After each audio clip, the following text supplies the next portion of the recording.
ஆச்சி மசாலா எந்த சமையலும் ருசி தேடும் ரகசியம் 20 ரூபாய்.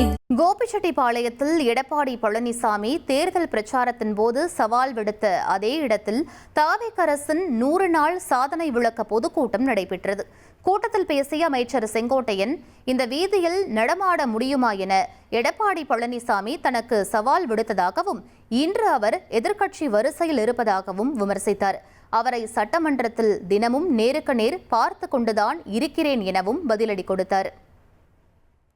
செங்கோட்டையின் இந்த நாட்டை இந்த நடத்திலே இந்த வீதியில நடமாட முடியுமா என்றால், நடமாடுவதற்கு நீங்கள் அள்ளி தந்தவர்கள் அன்பு கரங்கள் என்பதை நான் அறிவேன். நீங்கள் என்றால் நான் இல்லை. எல்லோரும் நினைக்கிறார்கள் எடப்பாடியிலிருந்து இங்க வந்து கோபிச்செட்டிப்பாளையத்துக்கு ஒரு சவால். அப்ப எதிர்கட்சியில் உட்காந்துருக்காரு. நான் அவரை பார்த்துட்டே இருக்கிறேன். நேருக்கு நேரம் போட்டானே அப்படி தீட்டான். கொடுமையிலையும் கொடுமை, இந்த கொடுமையும் பார்க்க வேண்டியிருக்கு அவருக்கு. ஆச்சி மசாலா எந்த சமையலும் ருசி தேடும் ரகசியம் 20 ரூபாய்.